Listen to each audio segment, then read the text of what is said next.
Matthew, we're live.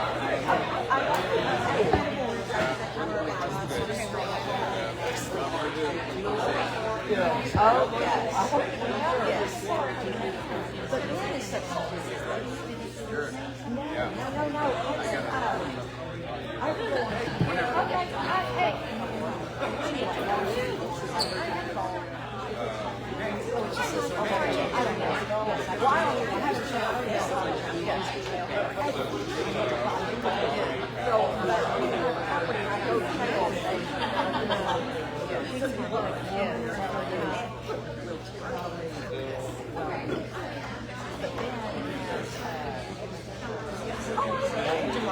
Change of life, but he's getting something right now. So he's been subbing, mostly getting here. So, and then now where is Bob? Bob lives in the Memorial area.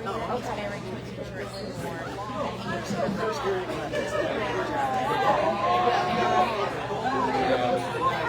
Good evening. Can everybody hear me?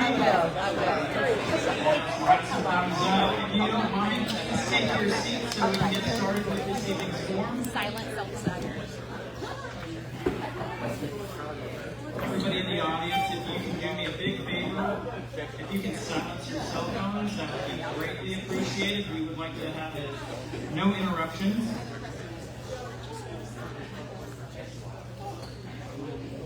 So first off, welcome, and thank you for coming to the Katy Area Chamber's Candidates Forum for Ward A. My name is Matthew Ferraro, President and CEO of the Katy Area Chamber. I'd like to give a quick shout out and thank you to our candidates here for coming and participating in tonight's forum. Can we give a round of applause for them? I'd also like to thank Midway Barbecue for being this evening's host. And if anybody knows Paul Kurt and his family, please keep them in your prayers. Paul had an accident over the Christmas holiday, and his prayers would be greatly appreciated. So, getting into the event, our goal for this candidates forum is to create a civil, nonpartisan environment of mutual respect in which candidates can clearly articulate their views and residents can gain a deeper understanding of the candidates seeking to represent Ward A. The forum logistics for this evening: each candidate will receive a 1-minute opening statement, 2 minutes for each question, and then a closing statement of 1 minute. We have a designated timekeeper. Can you please raise your hand so we know who to look at? And then we also have Lindsay, our other team member.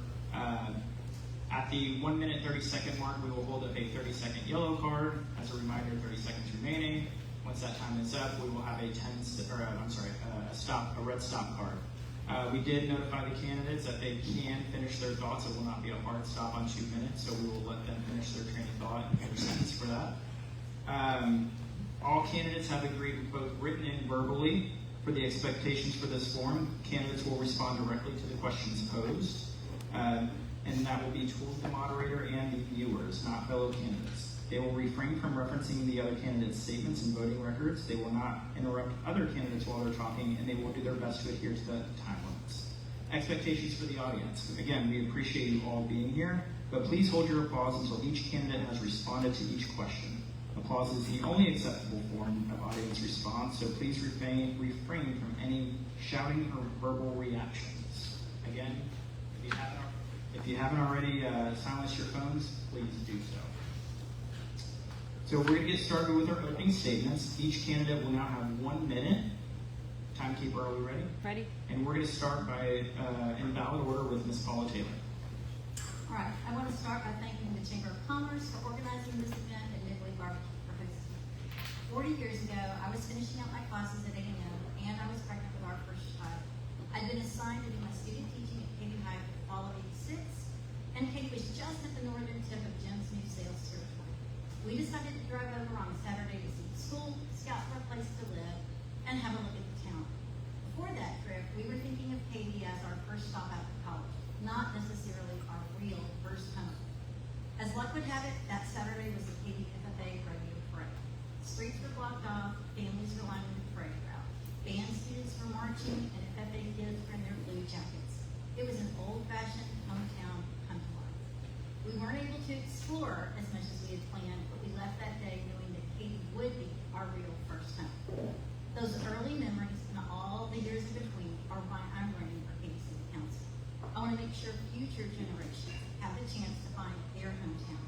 I want to do what I can to keep Katy a place where families are safe and valued, a place where church groups and youth groups flourish, a place where people participate in their schools and community. I appreciate your time this evening. Thank you, Ms. Taylor. Now, we'll start with Mr. Bonin. I just turned 43 last week. I was born in Katy at the hospital in Portland County. I am a sixth-generation Katy Texan, so I'm here by birth and stay by choice. I've lived in both the outskirts of the city limits and since I was 3 years old in the current home I'm in now.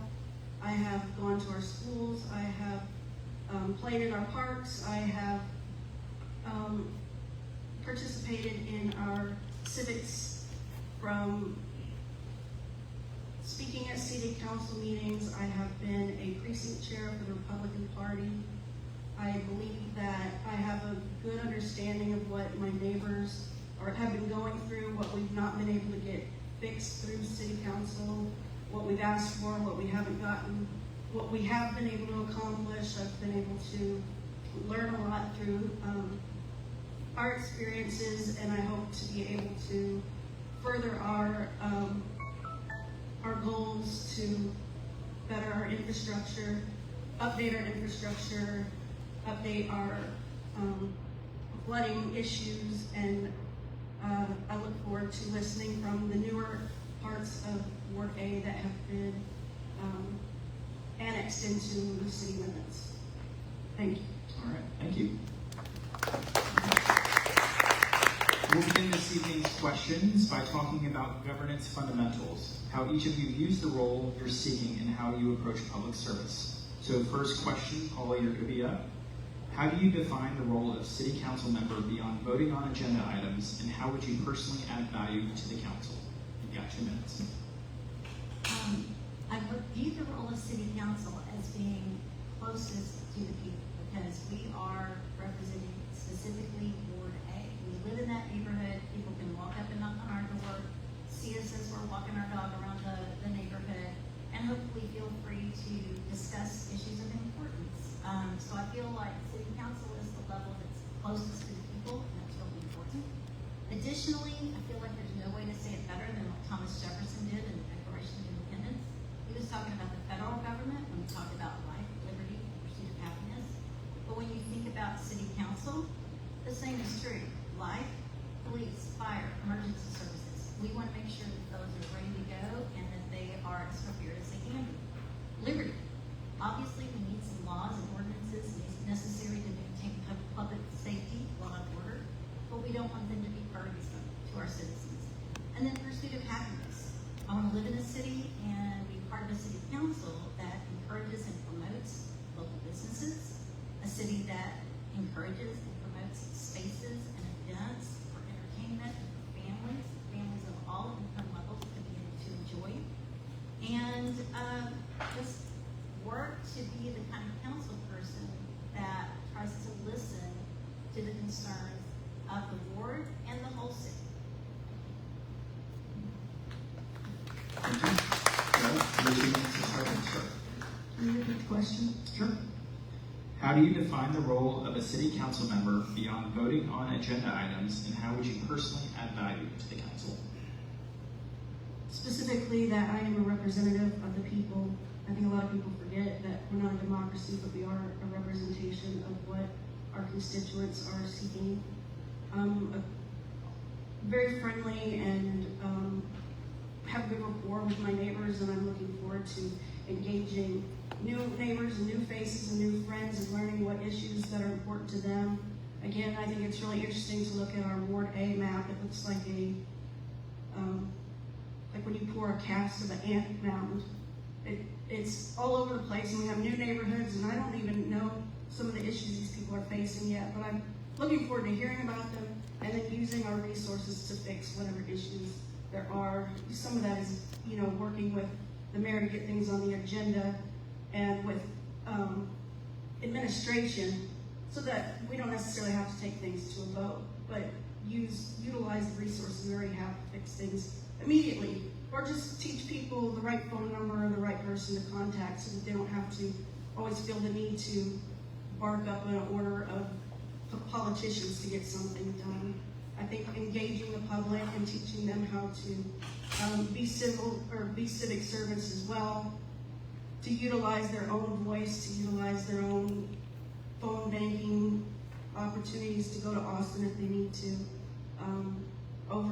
oversight the city council for their problems. I think educating the public is a really important part of what I intend to do with my time and space in city council. I've been to Austin numerous times, specifically during legislative sessions. I can give tours, I can teach people how to testify for committees and really become their own advocate, which I think is what's most important. I want people to be engaged. I want to see more people in the seats at city council meetings. It's very important to me that I get the public engaged more than it is now. Thank you. Can we get a round of applause for everybody? Second question, we'll go to Ms. Bonin. Building on how you define the role of a council member, let's talk about how that role fits within the city's broader governance structure. So the question is, what is the proper role of a city council member versus city management? And how would you maintain that balance while still advocating for your constituents? Well, I believe we have a bureaucrat that is a city manager or city administrator, whereas a city council person is an elected official, elected to represent the people and their voices. You have to work alongside these people and or replace them one way or another. But I definitely think that this is something that we really need to be very critical of, because the bureaucracy inside of a government can be very damaging to the way that the people are living their lives and having to navigate the issues that they're coming across in their own neighborhoods and in their homes. So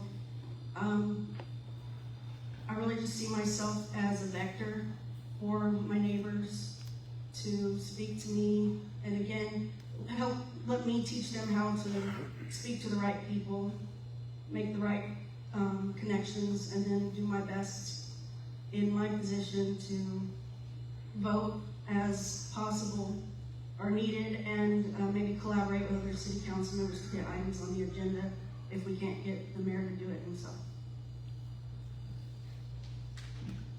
Okay, Paula, your 2 minutes will start you. I'd like to say I appreciate Kira's emphasis on educating and empowering citizens. I agree that that's a really important role as a council member, and the more, even just simple things like sharing phone numbers, making sure people know where they should go with their concerns is extremely important, and I appreciate her maintaining that and public engagement. As a longtime government teacher, I think the role, if you read the city charter, the role of council would be equivalent to the legislative branch at the federal level, and the role of the administration would be equivalent to the executive branch. So it is council that should be bringing forward issues from our constituents, concerns of the people of Katy, specifically of the people of Ward A, bringing those concerns up, trying to pursue, figuring out legally what options does the city have to address those issues, how can those issues be addressed, and then it's the admin's job then to execute or carry out those policies, those that do get passed. Just like there's 3 branches of government in our federal system. I don't know that the city attorney would exactly be the equivalent of the Supreme Court, but council is to be the ones to bring forth those proposals and those ordinances, and then the administration carries them out. Thank you for your response. Paula, this question goes back to you. Understanding those boundaries, we now like to explore how you make decisions when there is tension between public opinion, personal judgment, and long-term community interests.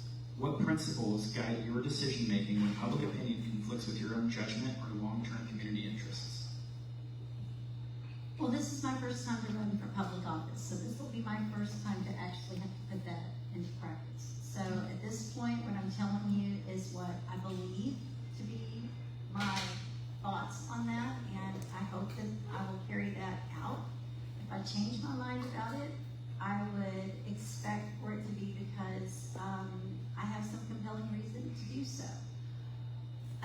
issue that I think might illustrate this would be the battery storage that came before City Council last year. There's lots of reasons lots of things in the pros column. It was going to bring in a lot of money for the city. I know the school district really was hoping it would happen because it was going to definitely be a way of fundraising or, bringing in some extra money that the district desperately needs. But at the same time, the constituents did not want it. People who live in Ward A did not like the idea, did not want it. I look to Janet's leadership on that particular issue as a real model. I know that Janet was one of the ones who said, hey, let's put a table to this. Let's stop this for a minute. Let's wait and get some more information. And let's wait and get some more input from our community. I know that she spoke with both our chief and other city officials to get more information and listen to constituents. For me, being a money-minded kind of person, turning away from that income would have been a hard decision, but it was definitely what the community wanted, and I think the council made the right decision. Ms. Bonin, would you like the question for you? What principles guide your decision making when public opinion conflicts with your own judgment or long-term community interests? This is difficult because I am a pretty active person when it comes to knowing what's going on, and even these conversations take place between me and my neighbors and my friends, and often we don't agree. And sometimes that can be to the point where they don't even want to be a friend anymore. So I can only imagine what it's going to be like whenever I have to come to a vote and I have half of my constituents saying they want something and the other half saying they don't. So I think it's best to always refer back to the charter, refer back to our Constitution, refer to what's going to be the best for the community as a whole, and to make sure that the little guy or the less represented aren't squashed or overpowered by any decisions made. An example I can think of is when council voted on whether or not we could have Airbnbs in our community. We have a lot of people who have maybe one spare room and they need some extra income, and they wanted to be able to open that up to provide for their family. But then you have somebody who's got maybe 3 or 4 houses, and they wouldn't necessarily be in town to know whether or not a party was taking place. And between just my friends group, we were very divided. It was very conflicting, and I'm not exactly sure I agree with the way the city went with their decision, but I would refer back to as many constituents' opinions, our city charter, and of course the Constitution, and what is best for liberty. And again, I think we're creating a sense of peace and calm, and I know this gets thrown around a lot, but this hometown feeling, I think it's different for everybody, and a lot of that's really left the city in the years that I've been here, and as it's growing. So I think I would really try and take that part to heart, or whether our decision making is taking it away. Thank you. Can we get a round of applause? Ms. Bonin, you're up first for this next question. With that decision-making framework in mind, let's turn to those principles and how we apply them in real-world policy decisions. What is one development-related decision the city has made in recent years that you agree with, and one that you may have handled differently? 2 minutes starts when you start.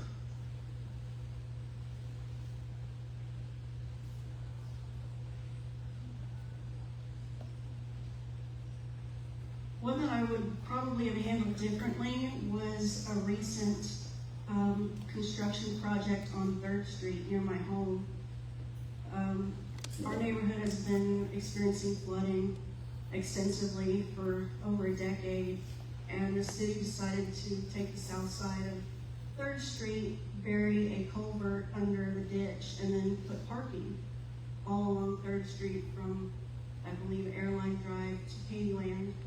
I think this is not the way to go. It has not addressed the entire neighborhood's needs for flooding, and it created parking for a entertainment district that was kind of, I don't want to say under the table, but it didn't really seem like there was a lot of thought and time and input taken into consideration before it was put on the 2024. I'm sorry, I'm losing my word for it, but it was the projected agenda to turn the Rice Dryer area into an entertainment district. I think that should have been developed on a slower basis. And something that I am grateful for are some of the park projects that have gone on to improve family and children's opportunities to be outside and play and be a part of nature and get out of the house.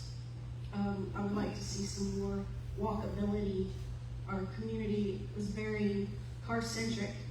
You know, when I was growing up, you either got a ride somewhere, you rode your bike. I don't think many people would want their children to ride their bike from the neighborhood to the library these days, or the neighborhood to the park. We don't have a lot of bike lanes or sidewalks, and I think that's something we really need to address. Thank you. Ms. Taylor? 2 minutes when you start. Do you need me to repeat? I'll refer back to my previous answer with the battery storage. I think that was an opportunity that the city had to listen to the voters, listen to what the citizens of Katy wanted, and follow through with that. So that was something that I felt like was handled really well.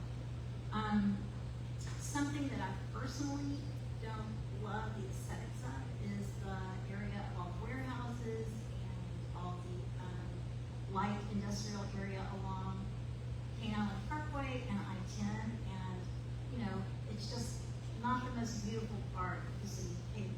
However, I do also understand that for every piece of property that's developed commercially like that, that is tax income for the city, and that means that hopefully my property taxes aren't raised. So that's kind of a mixed bag. I don't always love some of the development that's gone on in the peripheral edges of the city, but at the same time, I'm thankful that the city of Katy downtown parks, the neighborhoods that have been here for years, have remained as unchanged as I think is possible with all the growth around us, and I hope that that the city's able to make sure that continues. So I guess another good thing I would say is the commercial development, I know helps keep our property taxes down. And like Cara, I do appreciate all the time, effort, and energy that has gone into parks development, specifically the hopefully coming soon community fruit Thomas Park, the sports, the biking trails, the hiking trails, all of the development that's gone into the parks is another thing I'm really happy to see. Thank you. Can we get a round of applause? Ms. Taylor, this one goes back to you. Development decisions don't happen in isolation, particularly in a city that spans multiple counties. That leads us to the issue of regional coordination. Since the city of Katy covers a 3-county area, what are your plans to work with our surrounding entities to develop or continue partnerships for the improvement of roads and drainage to benefit our residents? Well, more commercial development equals more sales tax, and more sales tax, as I understand it, equals more metro dollars coming to the city of Katy. And I know that a lot of the big road projects have been funded by metro money. Again, I want to work to make sure that the city of Katy stays accessible for the residents of Katy. As a longtime resident, I want to be able to access local businesses. I want to be able to go to the library. From where I live in West Katy, I should be able to walk to downtown, but it's difficult right now. Avenue D is hard to cross. Even walking from my house on Patricia Lane to Katy High School, which is less than a mile, is difficult because of crossing the railroad track and crossing Highway 9. So, you know, working with entities like Metro, the surrounding counties, to try to get the traffic patterns where we're quickly moving the commuters through along large routes to places like Highway 99 and I-10 and off the city streets where the rest of us are trying to walk, bike, get to school, get to a local business, get to a local restaurant. So I think the partnership that we've had with Metro is definitely one that needs to be continued. And I have to say that not having been on the council before, learning how to work with the other counties and the county governments will be something that I'm going to have to learn.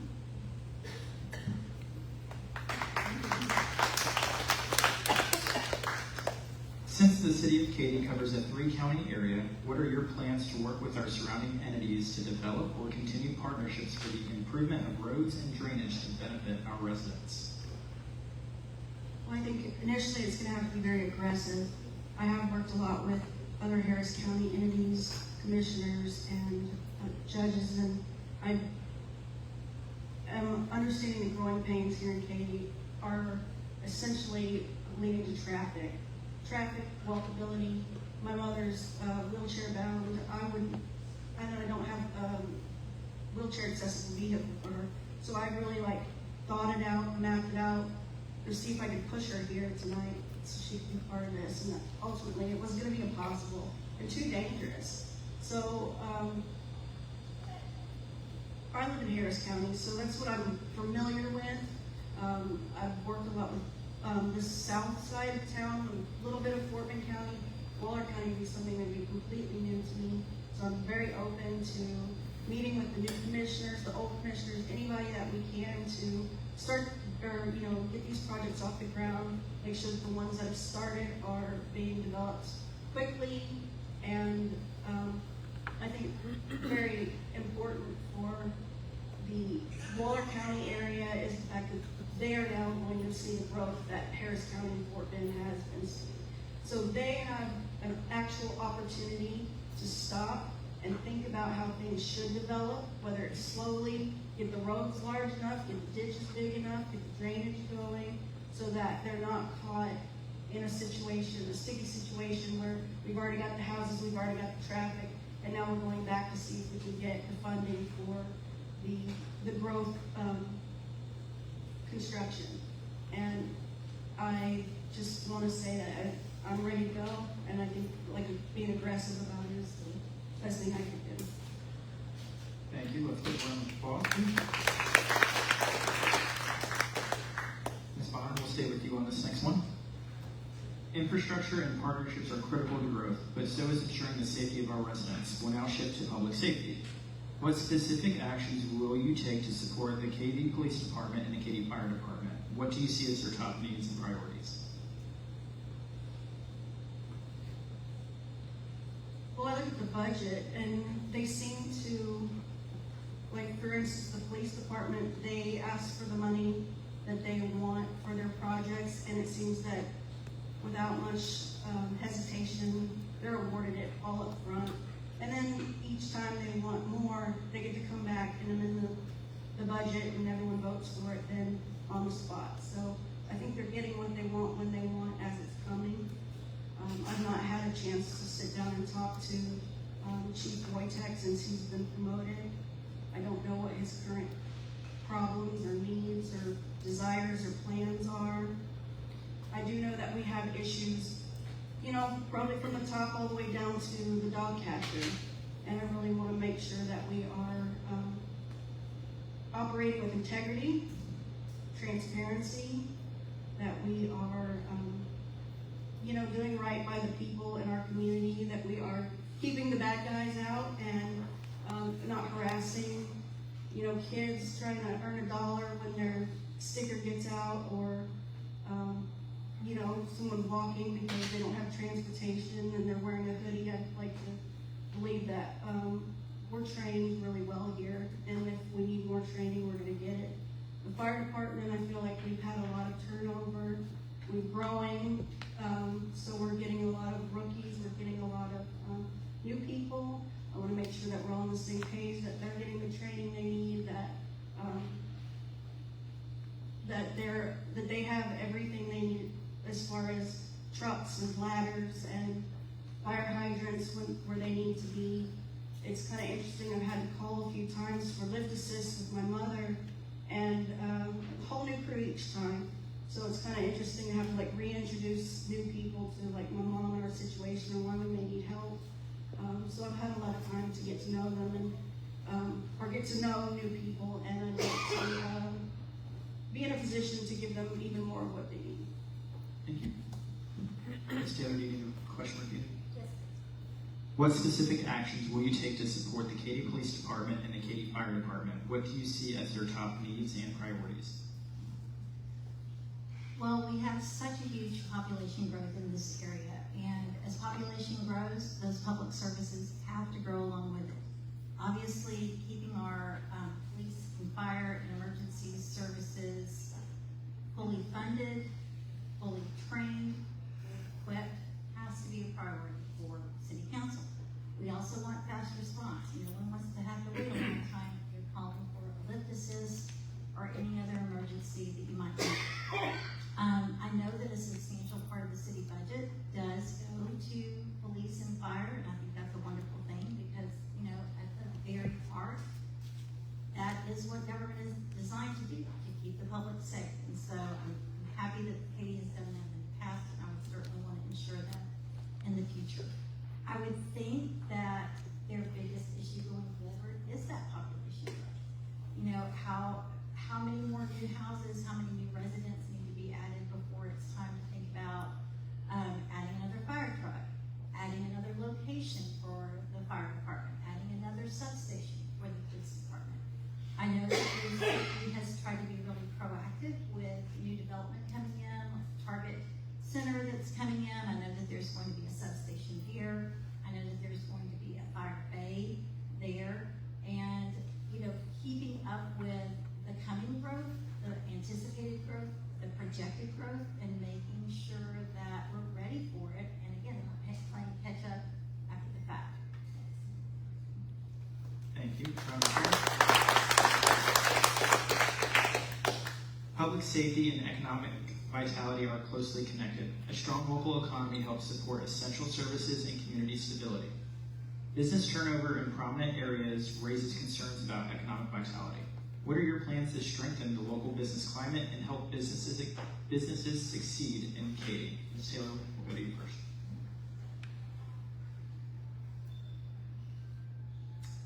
I think that just being proactive and trying to, as a council, as a city administration, encourage local businesses in every single way that we can, encouraging citizens to shop Katy first, eat Katy first, call a Katy roofer first, call a Katy air conditioner person first, you know, to really just look for every opportunity that the city can legally pursue to encourage our own citizens to take advantage of and support our neighbors, our friends, our community members, and their small businesses. You know, the city, we want our city to be as pro-business as we possibly can, because as you said, it's that business that brings in the tax dollars, and the tax dollars fund all those public works. You don't get any public services without tax dollars, and a lot of those tax dollars are generated, or those tax dollars in large part are generated by our commercial property and our businesses. And so whatever the city can do to be proactive, to be supportive of those businesses, to encourage more business to move to this area, and to encourage our own citizens to avail themselves of those services.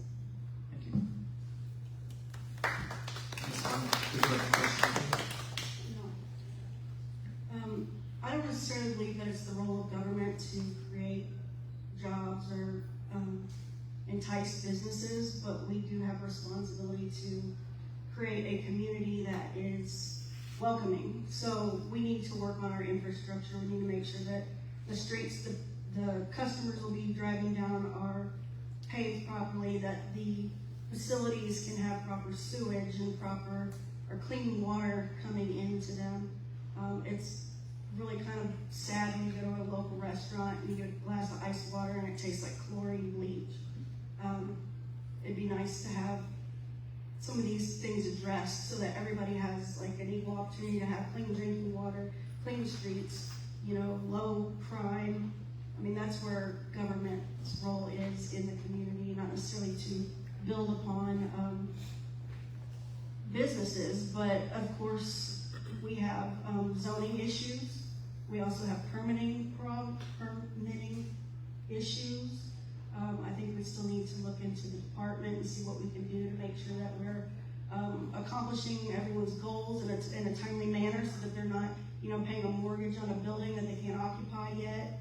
That they can get the correct, the proper licensed people in there to work on them and get them up and running. Because we do have, we're seeing some businesses closing, a lot of business here lately, some restaurants, and I think that's really sad. But a lot of it has to do with competition, a lot of it has to do with location, and some of it, just is bad luck on their part. But I think the best thing for the city to do is just get out of the way and do our job to make sure that the infrastructure is in place. Thank you. Round of applause.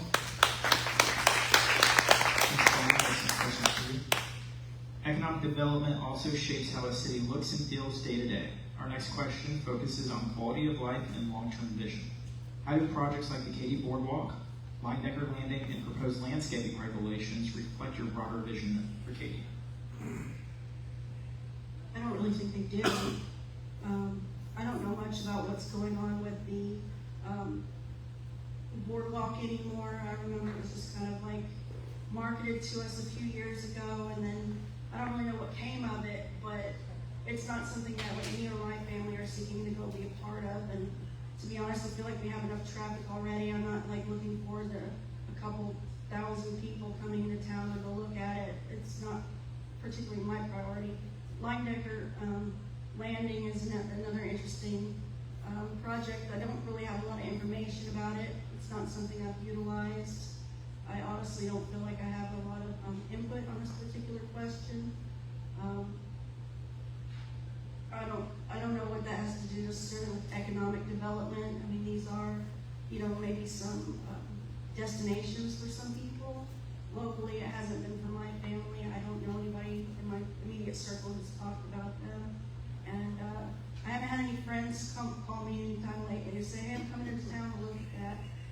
Like they do with, let's say, maybe the antique stores or some of our other things like our historical buildings and our museums.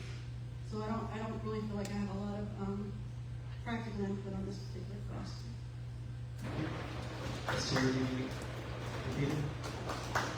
How do projects like the Katy Boardwalk, Linedecker Landing, and proposed landscaping regulations reflect your broader vision for Katy? Well,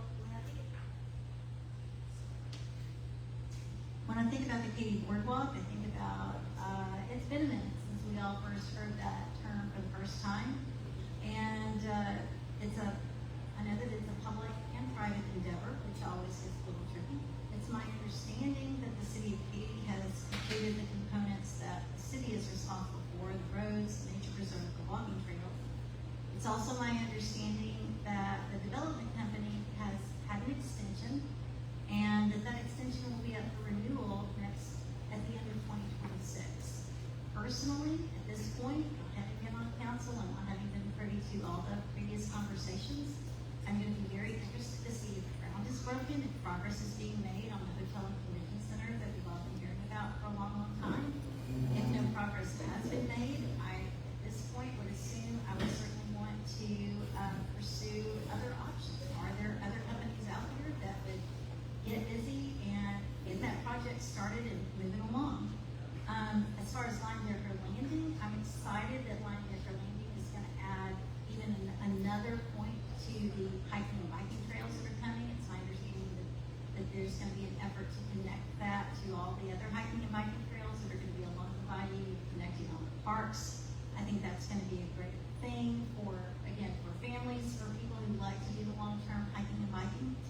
And then as far as the landscaping goes, as a member of the Keep Katy Beautiful board, beautification of the city is always important to me, but so are the property rights of private property owners.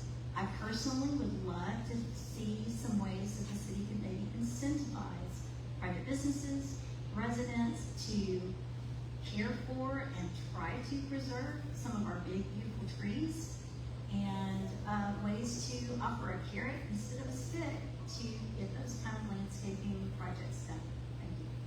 Thank you. Thank you. Next question, Ms. Taylor, this one's for you. As policies shape the community, it's also important to consider how residents are heard and represented throughout the process. Question: how will you ensure you are representing the entire community, including voices that may not regularly participate in civic processes, and what commitments will you make to remain accessible and responsive to your constituents? This is where I think 30 years in public education is going to come to my aid. I always have that kid who doesn't want to speak up in class, who feels a little bit afraid to ask a question, who rather just pull their hoodie over their head and put their head down on their desk. And I've spent 30 years going and tapping that kid on the shoulder and trying to get him to participate and engage. And, I hope that I will have that same attitude as a city council person. I want everyone to be engaged. I want everyone to feel like they have a voice. I want everyone to feel like they can participate. Years ago, in fact, the very first time I met my father-in-law, I joined them at the restaurant after I'd been passing out voter registration cards in College Station as a Texas A&M student. I think that was like extra credit for political science class. And I can remember my father-in-law saying, "Wait, did you give these out to anyone and everyone? Like, I should have screened the people first before I gave them a voter registration card." He does tend to be on the conservative side. And my response was absolutely. As a social studies kind of person, I want everyone to participate. I want everyone to vote. I have to say, my life would have been easier if Ms. Bonin hadn't joined this race and it had been a one-person competition, but that's not much of a competition. That doesn't give voters much of a choice. And so really and truly, as a government teacher, I'm happy she joined the race. It should always be, voters should always have a choice, and I hope that voters always feel like they can, like they want something else.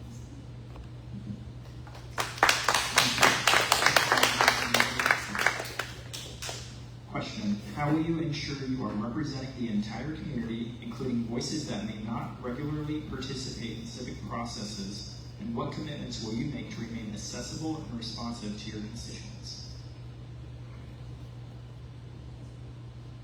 I have some experience with this as a Republican precinct chair. Being accessible is one of the things that's most important to me. I don't mind if anyone has my phone number, my email. I believe I'll have an email if I win this position that will go to the city council. A website.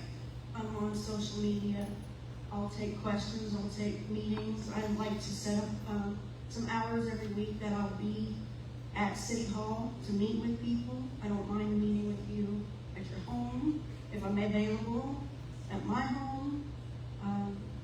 Really, that's the best part about being a representative, is that you are accessible to the people in your community, to listen to what their needs are. If it's through text message, a phone call, a Skype meeting, it is kind of hard to get around and go to everybody's, HOA meeting and community get-togethers, but I think it's best to do it on a one-on-one basis versus like a big group. But obviously, sometimes big groups have a specific agenda they want to get through to. And, I don't know if I'm Gen X or millennial, but I do have a fair amount of computer skills.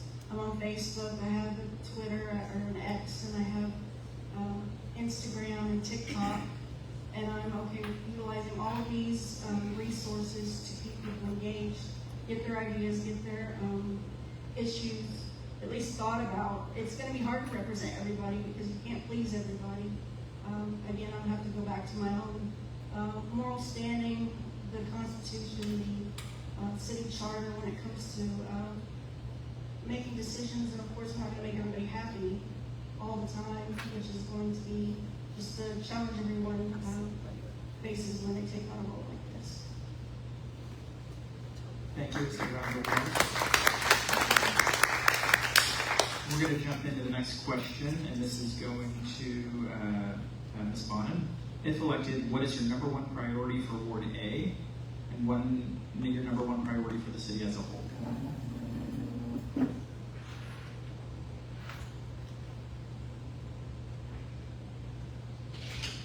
flood mitigation in Ward A is my number one priority. We do have some newer communities, but I am part of the older communities where we have experienced flooding, May Day flood, tax day flood. Every single tropical storm and hurricane has affected our neighborhood, and it continues to. And some people don't know what it's like to hear thunder crack, and you get a pit in your stomach because you don't know if you're going to be, grabbing things and throwing them on the countertops and shoveling out leaves and water and dead rats from your garage, because it's really part of our life in my community, and it still hasn't been addressed. And as far as the entire community, I just look forward to bringing more people into the process, and just having more transparency and accountability throughout all the departments.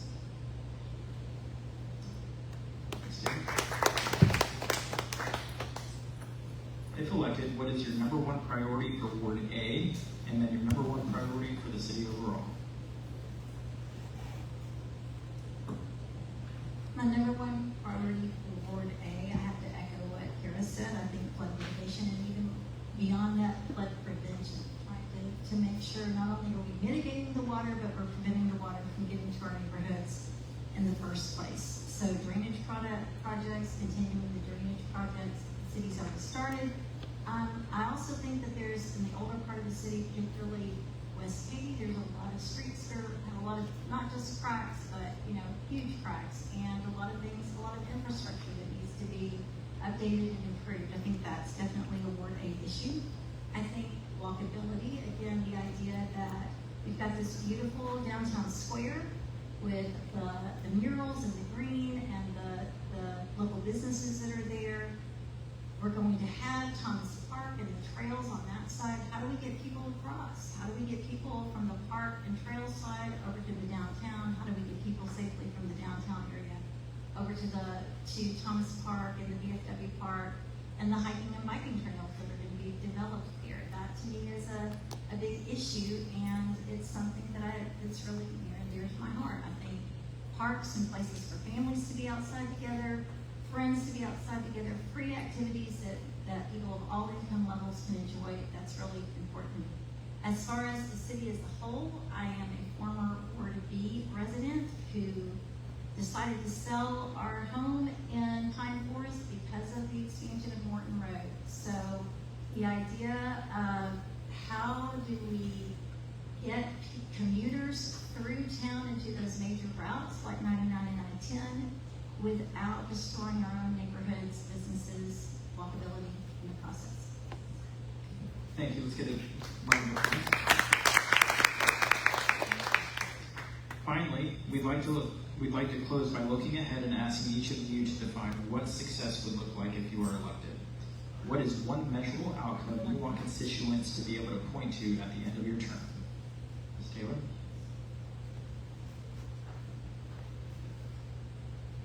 One specific thing I would want residents to be able to point to at the end of my term for my particular neighborhood, a safe way to get in and out of our neighborhood, to be able to cross Highway 90 as it widens and becomes even more busy, to get across King Island, which thank goodness those rose bushes are gone because they were the bane of my existence. So accessibility to neighborhoods, in and to and out of neighborhoods. I hope that if I'm elected to city council at the end of my term, people will say that I was a friend of the Parks Department. I very much enjoyed working with Kevin Brown as a member of Keep Katy Beautiful. He's just been so good for the city and so good for our parks and has such great ideas. I'd like to see an expansion of the special celebrations and the events in the downtown square. I think the city's done a great job of utilizing that space, but I think we could do even more to utilize that space. So at the end of my term, if we continue to have tree-lined streets and our new sculptures and more murals downtown and more electric boxes painted and more city events that more people can attend, I'll feel like I've done a great thing. Ms. Bonin?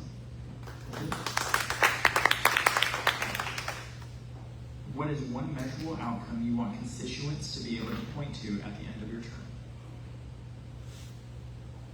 I want them to be at peace and have peace of mind so that they don't feel anxious when we have a thunderstorm and they may be flooding, or when they have to get up early and get to Houston for a special meeting and they know that traffic's going to be horrible, or when their kid has to walk to school that day. Are they going to be safe doing it?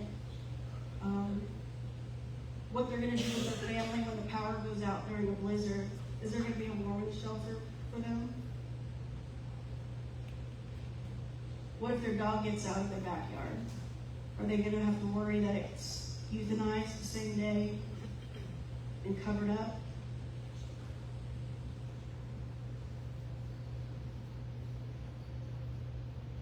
These are an array of issues that I've experienced in the last 5 years living here that I hope to be able to address and resolve, if not in one term, more than one.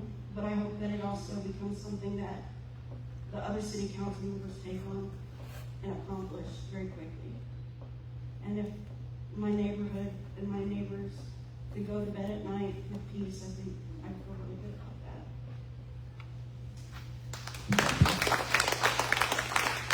We're going to transition to our closing statements. Please, timekeepers, 1 minute.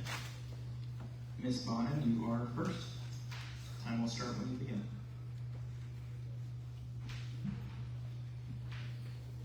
Again, I'm Cara Bonin. I've lived here my whole life. I am a 6th generation Katy Texan, so I'm committed to being here. I'm not about to sell my home and move out. I'm going to be here a long time. Your issues are my issues, and my issues are my neighbor's issues, and I'm not going to gaslight you about them. I'm going to address them head on. I'm going to find resources to resolve them. We have plenty of money to take it on. We have plenty of income where we could be reducing our taxes. You know, our assessments are going up, so 1 penny drop in taxes is a joke. I really look forward to being aggressive in this position and making like real change for our community so that we have a safe, peaceful place to live. Thank you. Ms. Taylor, your 1 minute starts with you. Maintaining public safety, continuing the flood mitigation projects the city has started, improving mobility throughout the city as we continue to experience growth in and around Katy. All of these need to be of the highest importance for city officials, and certainly will be for me if I'm elected to represent Ward A. Those very tangible projects and services have to be priorities for our tax dollars, but the intangibles are important as well.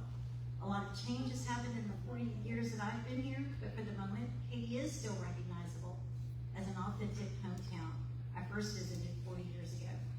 Growth is happening, and there's nothing much the city can do about that, but I hope that we can identify proactive steps the city can take so that the growth and change around us doesn't erase our essential character, doesn't take away our sense of place, and doesn't take away what makes us Katy proud. In the world of education, being a lifelong learner is a catchphrase we hear a lot. I hope to bring that, though. It's a true statement. I want to be a lifelong learner. I believe that I have been in my profession, and I hope to continue that, to learn from previous council members and current council members, what's worked and what hasn't worked, city administration, what our options are going forward, and from constituents, what you want your council to be doing. Thank you very much, and I'd appreciate it if you came out and vote on the special election. Thank you, Mr. Brown. So this concludes this evening's candidates forum for Ward A. You've heard from both candidates. Again, please be out and vote. I believe the candidates will stick around for a few minutes to answer any questions from the audience on their own areas. But thank you again for everybody coming out, supporting this program, and please go out and vote. Thank you. Have a good evening.